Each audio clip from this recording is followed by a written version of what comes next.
Is it me you're looking for? I mean, I don't know if you're looking for me, but I was looking for you. Before I begin telling you about my favorite books of all time, I have a confession.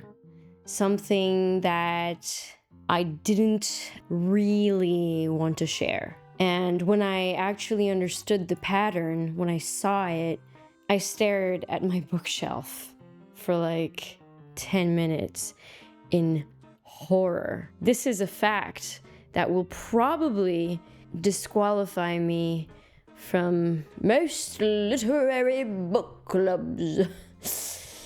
And that fact is that more than half of my favorite books ever have sold millions of copies. That's right. That's right. I'm guilty for loving bestsellers. I didn't really stare at my bookshelf for 10 minutes. I thought it was an interesting fact. Most of these are more like fiction. Chances are you've read them. Chances are you at least know about them. However, there's also a lot of nonfiction here. I think my nonfiction is a bit more specific. If we haven't met yet, hi, my name is Sarah. And in this channel, I mostly talked about books so far. I was thinking maybe I might venture into some other sort of shenanigans, but that's another question for another day. Before we begin talking about my favorite books, let me tell you what for me is a favorite book, because I think that's pretty important. It's been about like 6-7 years that I've been sort of a serious reader. And in those years, I've read so many heartbreaking, mind-boggling, life-changing books, but I wouldn't consider them necessarily my favorite book. So for me, a favorite book is, for sure, this is what I found that they had in common. For sure, they're books that I have either read at least twice. Some of these I've read multiple times, or they're books that I would definitely reread, revisit, probably more than once. Sometimes it doesn't necessarily change my life, but I know that I sort of had this experience reading them, like a blurring of reality. I realized that there was a lot of favorite books here, which is great. That's a lot of books to talk about. You know what? I'm going to start with nonfiction first, and then I'm going to get into fiction.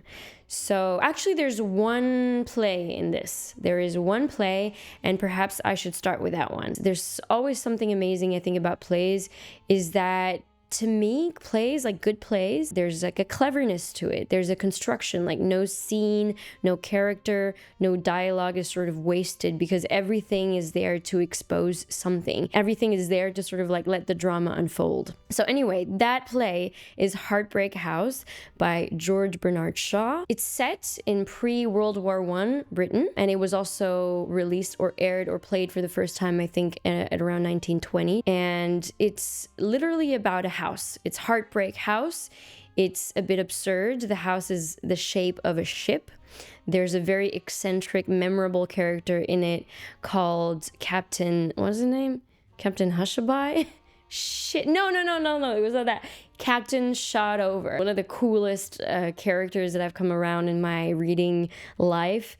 And he's a very eccentric captain. It's about this family and their friends. One of them is supposed to marry another one, but then they mix and mingle. There's seduction, there's drama, there's a lot of wit. So this is Britain's early 20th century intellectual class. They're just basically being clever, being witty, making a lot of commentaries about morality, about capitalism, about industrialization. As intellectuals, they have an opinion about the world that they live in. So they are in a house in the form of a ship, but nobody's steering it. As they inevitably go towards catastrophe, because you can feel it. You can feel like this looming thing where something eventually is going to implode. They are almost sort of delighted for it in the end. So it's part intellectual comedy, it's part political satire. The first time I read it, obviously, was when I studied it in high school. And then eventually I picked it up again around like 8 years ago, I think, or something like that. And I remember I enjoyed it so much, I kept telling people to read it. And now I'm telling my new self to read it. Now's probably the time. Probably could echo eerily into our contemporary world. What's sort of biting about it is this sense of inertia, right? Like, we're here talking about how shit's bad, and yet that's all what we're doing. Okay, so nonfiction. This book I've read at least 3 times, if not more.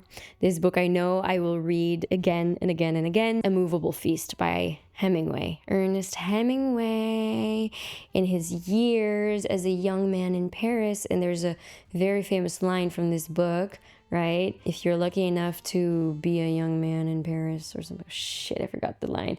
If you're lucky enough to have lived in Paris as a young man, Paris won't leave you, for Paris is a movable feast. I probably fucked that up, but it is true. And I think this book struck me because I read it in the Philippines, and it's also got me out of a reading rut. Like, I think I hadn't read a book in like more than a year. And at the time I was studying acting, and I had my acting mentor who was moving out of the country, and he was leaving behind some books.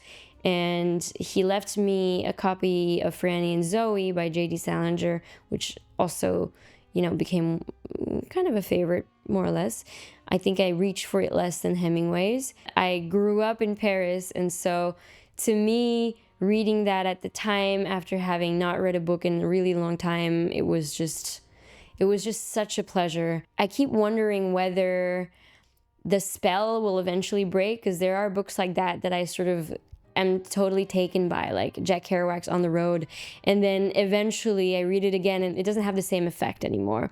While with this one, absolutely not. It talks about the years particularly where he was in Paris with his first wife, Hadley, where they had their kid, when they would be going on trips and things like that. Reading it today, I still feel absolutely amazed by Hemingway's ability to just take you by the soul. No, that's maybe very dramatic, but there is something about the writing of Hemingway, the restraint of his use of language. He had this famous rule, which is like he never wrote adverbs. He would really focus on the cadence of the sentences and focus on the emotional weight of any scene that he was writing about or depicting. Every time I read Hemingway, I feel sort of like a better writer just for having read him. Another favorite book of mine is Natalia Ginzburg's The Little Virtues. Natalia Ginzburg was an Italian author. She wrote a lot of novels, a lot of little stories, novellas as well. I've read about maybe 4 or 5 of them, and she is phenomenal. And this book is an essay collection about morality, politics, banal life. It's a masterpiece of essay writing. If you like Joan Didion and you haven't read Natalia Ginzburg, you are in for a feast. It's almost as if she was the Italian counterpart of Joan Didion. There is a restraint in her language as well that I find particularly compelling. And there is this very subtle ability to be able to share sort of more, moral opinions about certain things without moralizing, without being self-righteous. The titulary essay, The Little Virtues, comes from what she thinks we should teach our children. We shouldn't just teach them about the big virtues, for example, kindness and love and whatever.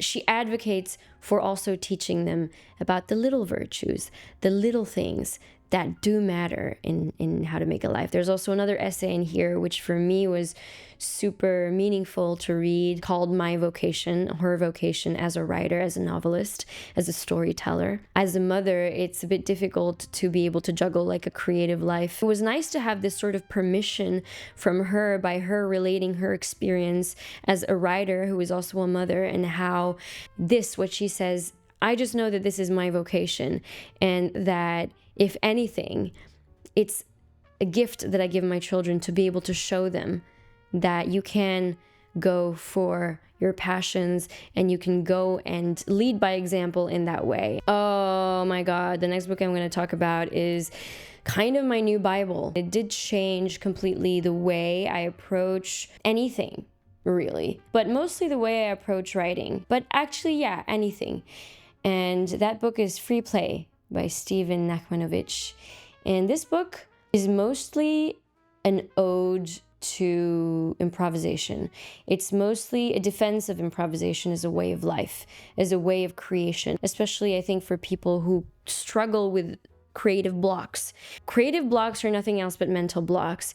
They actually confront you with your own ego, with yourself that is sort of way too attached to the outcome of what you're doing. And instead, he advocates for the place of play in anything you do really in life, but most importantly, the place of play in your creative life, in your passions. And ever since I read this book, something subtly changed in me. I started to get less attached to the outcomes of the things that I was writing. I started to give myself more sort of like short-term goals. There was no more sort of like fear of failure that often prevents a lot of people, like as a young creative or a novice, where you might have, this sort of overthinking a little bit about this thing. Well, if you just surrender to play, you surrender to improvisation, the improvisational flow, you actually realize that you do it for that reason. You do it for the fun.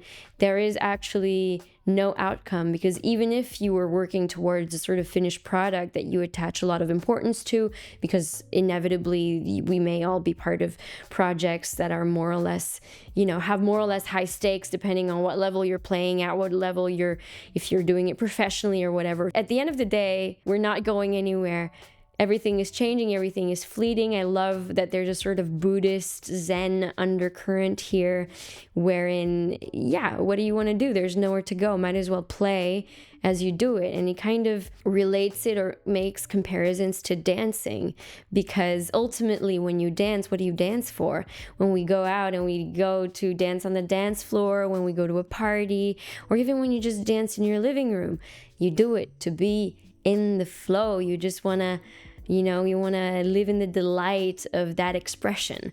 And that's what he advocates for in this book. And not only was the message and the sort of, thesis of the book really compelling, the way that he writes, the little wisdom of nuggets, nuggets of wisdom that he inserts are just a delight to read. I've only read it once, but I'm already excited to pick it up and read it again and again and again and again. And this is definitely one of those books that I'll just hand out to everybody. Then you got When We Cease to Understand the World by Benjamin Labatut. I talked about this book in a past video, and it's a very odd, strange, small little book. A few months ago, I read it for the second time. And I already knew that I would put it in this list because I already was craving to read it again after I read it the first time. And after the second time, I confirmed that it's something that I will also want to revisit. I remember reading this. I was in Portugal. I was reading it like in this beautiful hammock. It was spring. There was the sun. There was orange blossom. And it was amazing. It was amazing. You want to be in a sort of right context, I feel. I think if I would read it in the dead of winter in a sort of like claustrophobic environment, that it wouldn't have the same effect. So I'm happy that I read it in that environment. Maybe it contributed to the fact that I enjoyed it so much the first time. It is a book about quantum physics and quantum physicists, most of all. When we cease to understand the world, the hallmark moments in the history of quantum physics where, physicists start to realize that on the quantum level, things don't really make sense anymore. You have the laws of physics, which are seemingly immutable, that we all know sort of more or less.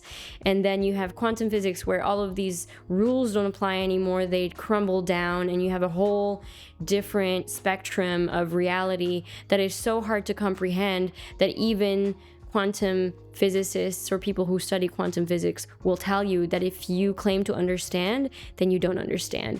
So I don't understand. I'm too stupid to understand, but I love reading about it. It's maybe less about quantum physics than it is about exploration of the kind of minds that get us to the brink of utter civilizational transformations, because quantum physics, or physics in general, has led to the most astounding technological advancements.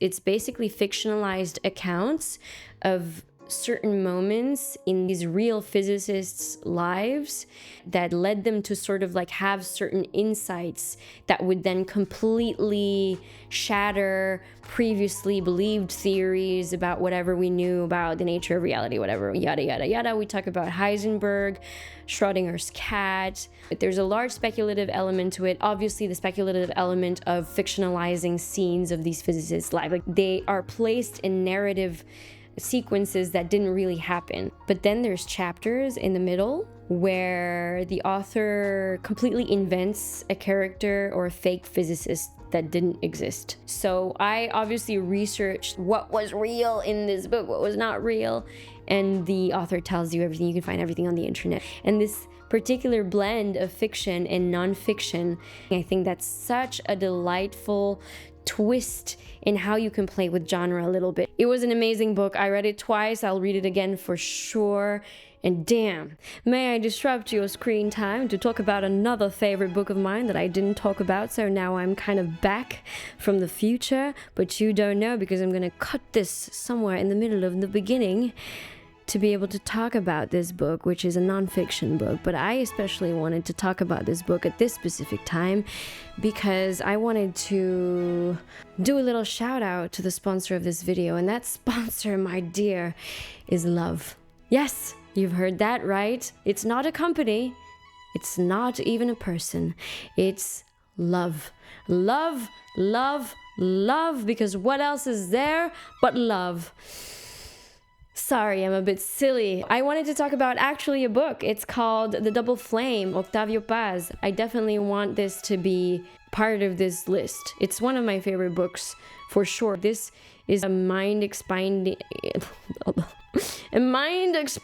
book. It got me more clever. It's essays on love and eroticism. Octavio Paz is a poet, is a Mexican poet. He has been called by Carlos Fuentes the greatest living Mexican writer, great renovator of the Spanish language, great universal poet and essayist. I wanted to talk about this book now because I'm working on a very exciting project, which for me is something that I've just been wanting to find as a person, and that is a book club on love. Think books where we read about what love is, eroticism, such as with this one, what it means, what its history is, how we place ourselves, how we can change our languages around it, how we can sort of understand it better. There's nothing more strange and mysterious and yet more real, and we can all agree that this is what we all live for, and this is the driving force of so many of our endeavors and so many of everything. Just love, like that pure essence, that word that we all understand. Now, the Greeks had all these other words for it, and maybe those are the kind of things that we can talk about in the book club. It's gonna come. I want to run it. I want to do it. I'm gonna do it. It's gonna be fun, and I want us to talk about books like Octavio Paz, The Double Flame. I've underlined approximately every page. I thought it was fascinating because he basically not only writes about love, what love is for him, which his conception of it is like a double flame. Like, it's the burning of these two poles, which is desire, eros, and love, closeness, tenderness, and how those things connect. And what is the difference between eros and the sexual impulse? What is this place of the sexual impulse and love? I don't know. That's why I read these books, because I want to know. I want to understand. As a person alone reading these books, it's kind of cool. It's nice. It's interesting. But I also feel like they're meant to be discussed. I feel like we ought to dissect love. You know what I mean? I find it interesting how we approach love and relationships is so indicative of our times, and is so indicative of like what we've deserted what we've deserted in ourselves maybe, or what we've forgotten. It's a testament to maybe the ways that we are wired. There's so many questions out there. I don't know. It's also highly subjective, all these things. And yeah, let's talk about it. Let's talk about books like The Double Flame by Octavio Paz. Then we have a few other essay collections, one of which is A Field Guide to Getting Lost by Rebecca Solnit. This is a tiny book, which I've read twice now. I know I'll read it again. I don't have to repeat it, but I still feel like it's just, I want to honor these books by saying, like, I love you so much. I will want to read you again. Please open up to me. It's such a pleasure to read them again. A Field Guide to Getting Lost is permission, is an essay collection about permission to find yourself by losing yourself. It's about how sometimes the biggest transformations, actually not sometimes, but always the biggest transformations, are when you go into terra incognita and you don't know what's ahead of you. You don't know who you will become. You change your life, you break up, you move countries. It's basically a balm for anybody who is living through a transition, whatever that may be. It's Rebecca Solnit's reflection on the beauty of getting lost. Her prose kind of reminds me of Virginia Woolf. She actually, I think, says even that she was influenced by her a lot. I've read a lot of Rebecca Solnit's essay collections. I think she's wonderful. I think she has a beautiful mind. She has a beautiful way of putting things, and her writing is actually quite essential. I would recommend a lot of her other books. For example, Hope in the Dark, a very beautiful book about activism and about why it's important to foster hope in times where they would want to make you believe that everything is hopeless. There's a lot of her essay collections that I would read again. However, this one was by far my favorite. André, Aciman, Homo Irrealis. Dang. I love this essay collection. I think I underlined almost every page in it. André Aciman seemed to mirror some kind of restlessness inside of me that I had never really verbalized before in that way. And the title comes from the grammatical mode of irrealis mode. It is the mode of what could have been but isn't. It's the unlived lives. It's the potential. It's the would have happened had I done this, had this happened. It's the hypothetical borderlands of the life unlived. It's this particular tint of nostalgia almost, you know? I think it's kind of like similar to this feeling when, let's say, I don't know, you're on a holiday somewhere beautiful, somewhere warm in the south, a beautiful exotic country, who knows, and you arrive in this particular street or this particular village or this particular atmosphere, and you're already sort of imagining an alternate life there. Or what if you just packed your bags and moved there now? Or what if you had decided to, you know, randomly get there at some point, or whatever. It's kind of like this nostalgia for that life that you did not live, but you could kind of picture yourself there. You can kind of almost touch the parallel lives, you know? Almost.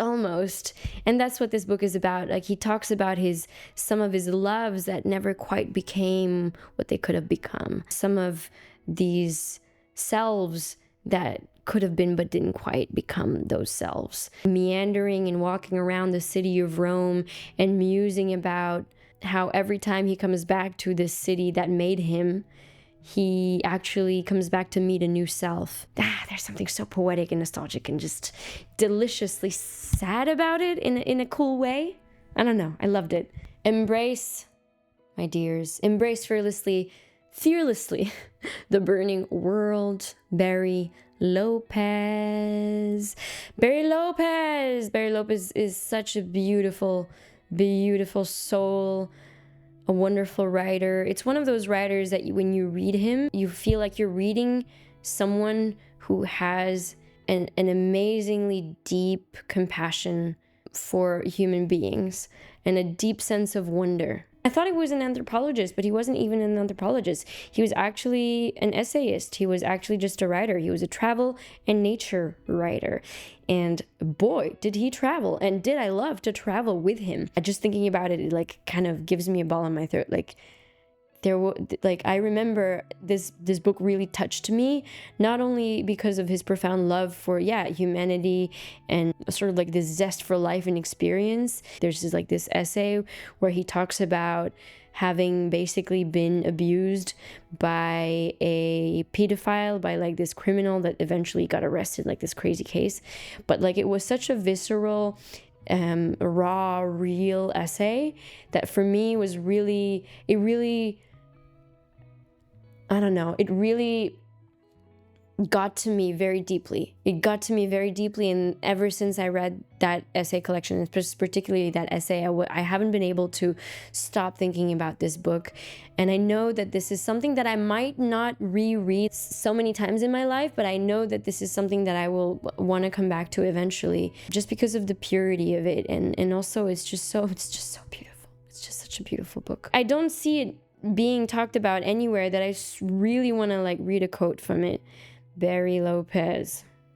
The skill of staying poised in worrying times. To survive what's headed our way, global climate disruption, a new pandemic, additional authoritarian governments, and to endure, we will have to stretch our imaginations. We will need to trust each other, because today it's as if every safe place has melted into the sameness of water. We are searching for the boats we forgot to build. Wow, this is such a cool circle to what we were talking about with the play, Heartbreak House. I don't know why I get so emotional every time I just think of this man and this book. It's crazy. Existential loneliness, in a sense that one's life is inconsequential, both of which are hallmarks of modern civilizations, seem to me to derive in part from our abandoning a belief in the therapeutic dimensions of a relationship with place. A continually refreshed sense of endless complexity of patterns in the natural world, patterns that are ever present and discernible, and which incorporate the observer, undermines the feeling that one is alone in the world or meaningless in it. The effort to know a place deeply is, ultimately, an expression of the human desire to belong, to fit somewhere. Dude! Sorry, my phone is gonna break if I do that more. I just, read it. Here we go! We're gonna talk about the novels that got me. Most of these books are really books that have been extremely popular. I think there's a reason for it, because they're just fucking amazing. And I can confirm they're fucking amazing. They didn't let me go. They did not let me go. I lived in these books. I remember them as a past life sometime. And I'm extremely thankful for them, for having made me, for just forgetting this life, this reality, to live in that alternate reality. The first one I'm going to talk about is the book I read the most times. I know I'll read again and again and again. She is actually a living author. She's going to publish a new book this year, 2026, in September, I think. And I'm very excited about it. It's Emily St. John Mandel is the author, and the book is Station 11. Post-apocalyptic North America, a group of traveling Shakespeare actors along with a symphony, and they call themselves the Traveling Symphony, and they're moving around the post-apocalyptic wasteland and performing Shakespeare plays, complete with orchestra and music. It's a very atmospheric book. However, there is a plot, there are characters. It's a very interesting construction that Emily St. John Mandel seems to be very good at, in which she tells a story in a non-linear fashion. She would, open the book with a specific scene, and then you jump into 10 years later, it's another scene with the same characters. In this one, because it was a post-apocalyptic novel, she kind of had to depict the world before. She actually wrote about what happened. There was a pandemic. This was written before COVID. Apparently blew up during COVID. There was a pandemic that killed 99% of the people on Earth. And eventually civilization had to reconstruct itself. It was such a beautiful meditation also on who we are, what we are as humans. And she borrows a line from Star Trek actually in that book that a lot of people got tattooed in the end because they love this book so much, which is survival is insufficient. That's why we make music and we dance and we gather and we perform and we watch shows and we enjoy each other's company in that way. And we just want to create as human beings. We are inherently creative. Everything that we see around us, the whole world is a result of our creations, even our bureaucratic lives, sadly. And I loved it. I loved it for that. And the characters also, to me, they felt so real. I recommended this book to so many people, to most of the people. Most of them really were gripped and loved it. I think there was only one friend of mine that was kind of like, yeah, I don't know. She was German. Okay, sorry. Next we have the Neapolitan Quartet, Elena Ferrante. I feel like all Elena Ferrante books are my favorite. I just devour them. She has a way of writing. She has a storytelling knack. She just knows how to grip me from page 1 to the end. And I don't know if it's because her stories are actually that good or if because she's really, really fucking good at writing from the female perspective, from the interior of a woman and also the life of a woman. That's kind of her topic. If you don't know about it, it's really popular, but if you don't know about it, this follows like two young girls as they meet and grow up from a really poor neighborhood in Naples, and as they get older and they get kids and they fall in love, fall out of love, and all of the drama and the drama of the people around them. And it's just a real book, you know? You feel like it really happened. There's a lot of speculation because nobody knows who Elena Ferrante is. It's an alias. There's been a lot of speculation about who she potentially is, and the kind of obsession about who the real author is kind of beats the point, and I can't kind of think it is her point. Although I do wonder, because she talks a lot about like early fascism and fascism in Italy back in the days in the 60s. So I'm kind of like suspicious of the fact that maybe she did really write, you know, something real. This is my hot take. She wrote something that was really close to her life, but exposing herself in that way and people knowing who she is maybe would have put her in some sort of, I don't know. I like to speculate. Anyway, this book was amazing. The Time Traveler's Wife is also one of my favorite novels. I read it twice.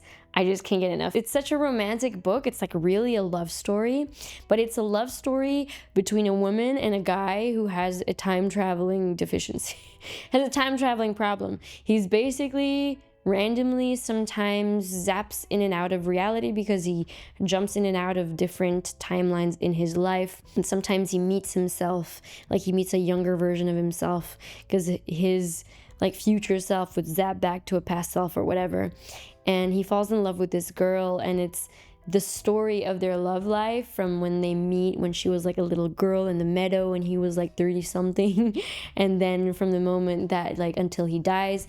In the middle you do have like a stable sort of moment where a stable sort of few years where they're more or less the same age, or more or less like in an age gap that feels appropriate for them to have a love affair. It was a beautiful, heartbreaking book. A lot of people compared it a bit to the Iliad, of her being Penelope and waiting for her husband to return or whatever. I didn't really like it necessarily because of that aspect. What I loved about it more was the character work. The characters were real. They were sort of flawed and quirky. They were very lovable, and yet they weren't necessarily perfect, but they weren't necessarily also extremely flawed. That they were like just real enough that you would just like fall in love with both of them and understand why they fell in love with each other. And the construction of the book and how it's written is so gripping. It's so gripping. I read it twice and I know I want to read it again. The Goldfinch, Donna Tartt. Her most popular book, I think, is The Secret History. I think most people, when they talk about Donna Tartt, they talk about The Secret History. But actually, when I read The Goldfinch, I was like, by far, this is my favorite Donna Tartt. It's so good. It starts with a boy who survives an explosion at an art gallery with his mom. His mom dies, and he basically holds on to this painting that he accidentally takes from the museum, which is a highly valued piece of art, as in like it costs millions, and he kind of holds on to this artifact most of his life. So you follow him from since he's a kid until his later age, and that sort of identity reckoning. I do think that she was greatly influenced by Dickens writing this book, so it's like a Dickensian sort of novel where you have this theme of like art as salvation. What I loved about it mostly was the character. Also, I mean, Donna Tartt is just a masterful storyteller, but the character, how he goes in and out of these sort of social circumstances. He kind of lives with his rich friend's family for a time, and then he goes back to his actual dad, who's like this junkie, and like the friendship between him and another character named Boris, who's by far one of my favorite fictional characters, so real, like, and then you get involved also in this sort of like art underworld, or like the underworld of what they do with stolen pieces of art, how that art can be leveraged in other criminal operations. So there is that aspect of it that is kind of exciting as well, suspenseful. So yeah, it's character driven, but the plot is also just fucking amazing. I don't care, it's better than The Secret History. His Dark Materials, Philip Pullman. I don't know if you remember this, but I read this as a child. And I think around 5 years ago, I decided to read it again. The whole series is basically 3 books, like 1,000 pages. It's fantasy-ish. Yeah, it is fantasy. Philip Pullman is an amazing writer. I love him. A lot of my favorite books are actually because I see Philip Pullman on the cover and he endorsed it, and I'm like, okay, I'm taking it. Philip Pullman writes that he loves it. I love it. I love everything he loves. I was kind of scared going back to it again for a second time because I was like, maybe I just liked it because I was a kid. But as a child, I think this was one of the most significant reading experience. Like, it wasn't even Harry Potter. It wasn't even Narnia. It was his Dark Materials. I loved reading about Lyra and her little demon monster. Like, basically, it's like in this whole Oxford alternate life where people have like little animal demons where they're like extremely connected to. It's about how she rescues a bunch of kids that are like abducted by this evil woman that is played by Nicole Kidman in the movie. If you remember the movie, you gotta read it. I loved it. And if you've missed it and you're a fantasy fan, don't miss it. It's such a beautiful book. Fear and Loathing. This one is a sexy hell of a ride. I read it, I don't know how many times. I read it so many times. It's just that good. Hunter S. Thompson is definitely one of my favorite authors. I also love his nonfiction. He's a gonzo journalist. That's how he likes to call himself. I like that appellation. Fear and Loathing, I mean, everybody knows the movie, right? Where you have, what's his name? Jack Sparrow guy. Fucking hell, my brain doesn't work. Yep, completely forgot. I'm gonna go crazy. I'm gonna go mad and stupid. But that guy, you have these 2 journalists. I don't even remember their names. I don't think it's relevant because they even forget their names, I think. They take shit tons of drugs, LSD, mescaline, whatever else they have in that shit, and they're like basically on this giant trip, and it's absurd and it's great and it's delicious and it's just so fucking good. It's so fucking good. Every time I think about it or I talk about it, I just want to read it again. I just realized I have 2 sci-fi books in here. One of them is already a classic sci-fi at least, and one of them will definitely be considered a classic eventually. I'm pretty sure. So the classic itself is Do Androids Dream of Electric Sheep? Do Androids Dream of Electric Sheep? By Philip K. Dick. I don't think I've ever read any other Philip K. Dick, actually. Would love to. I wanted to read this particularly because I loved Blade Runner, like the new one. It was already a while ago. I greatly enjoyed the novel much more. It was crazy, actually, how accurately it described consumer society and people optimizing their emotions, like leveling their levels of whatever. The speculative element in it is kind of chilling. So if you don't know what it's about, if you lived under a rock, just in case, it's a bounty hunter who is supposed to chase down humanoids that are very hard to discern whether they are human or not. It's a bit chilling that we are maybe heading towards that. I don't know. But it was a fun read. It's not a very big book, and it's so well written, and the action is great. It doesn't even read like sci-fi, to be honest. I don't know. I don't read that much sci-fi anymore, actually, but I loved it. The next one that will definitely become a classic, in my opinion, is a book that I have recommended so many times, and I cannot tell you the amount of times I have a conversation with everybody I recommend this book to. They're like, oh my God, thank you for having told me to read this book. I somehow recommended this book to so many people, and that's systematically the feeling, the sentiment. We always immediately think about this book when we see each other. and it's The Three Body Problem by Cixin Liu. It's Chinese sci-fi, so it's originally written in Mandarin, I believe, and it was translated by a great writer named Ken Liu, who also wrote amazing books. I love his short stories as well. He's an Chinese-American author who translates a bunch of his books. But this one particularly was a fucking ride. It's unlike anything you've ever read before. I loved all three, but I think the first one can very much stand alone. As it goes further into the second and the third book, it becomes gradually hard sci-fi. I really enjoyed the reading experience. I don't read a lot of these anymore. Even at the time, I don't think I read a lot of these. It goes into really a lot of technical detail. I believe that Cixin Liu used to be an engineer. He had a pivot. He was like, I'm just gonna write books. And man, I'm so happy he did, because this book was fucking phenomenal. They made a Netflix show that completely shat on the fucking book. I'm so sad about it. I think they dumbed it down. They made it approachable. That's my hot take. I don't give a shit. Sue me. It's so hard to explain, because I remember going into this book not at all knowing what to expect. I had like stumbled upon it in one of these reading lists online, and they were like, yeah, this is Chinese sci-fi at its finest. And I was like, what do you mean Chinese sci-fi? There's this game called The Three Body Problem. You follow several characters. One of them is a scientist. And The Three Body Problem is like this unreal, like super high-tech game. And it's like you're thrust into a civilization in which you have to basically solve the three body problem. They live in a planet where nothing is stable. You have like the stable eras and you have the chaotic eras. The goal of the game is to somehow find a system in which you can accurately predict when the eras are going to be more chaotic. The sort of weather maps and systems make the planet unlivable for that civilization. And I can't tell you more. I just want to tell you more. I want to tell you more about it. I want to talk about it, but I can't. It's going to ruin your reading, because if you haven't yet, I promise you, if one day we meet at a party, you'd be like, The Three Body Problem.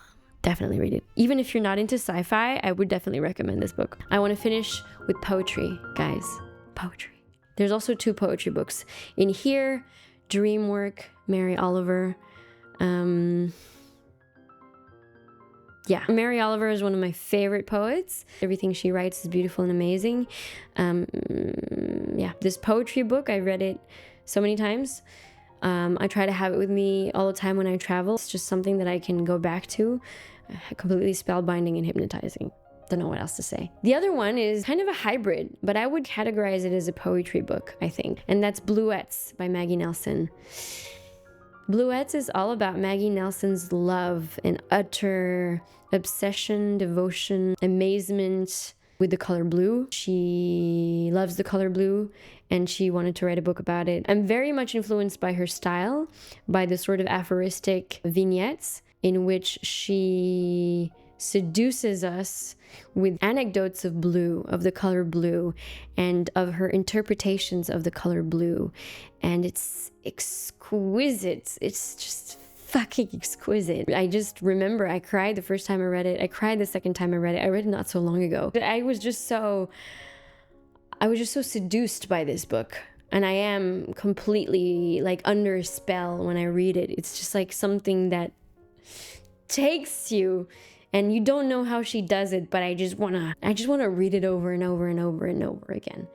And yeah, that is ultimately what for me is a favorite book. Wow, folks, if you've been here this whole time, thank you. I had a sort of yearning to revisit them. It's so beautiful because, like, you know, when you trace back into all the moments that you've read these books, it's almost like they're so embedded in you, your favorite books. They become a part of your identity, right, in a way.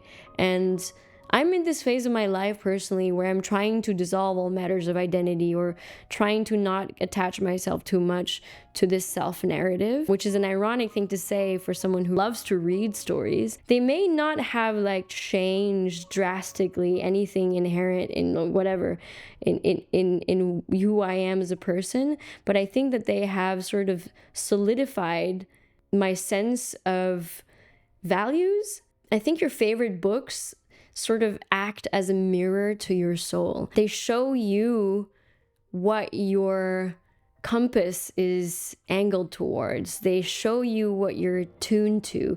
Just shows us what we're fascinated by and what takes us, what cradles us, what makes us feel alive while we're just basically hallucinating, reading words on a blank page. And it's a testament to how powerful words can be and language can be, which is also something that is like kind of scary and not really necessarily all rosy and beautiful.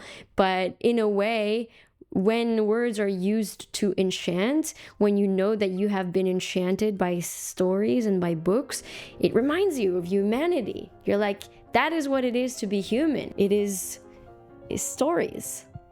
And that's cool. And you know what else is cool? You're fucking cool for watching all this way, babies. May you frolic in the fragrant pages of a good book, and may you find perhaps the next favorite in my own list, and let me know.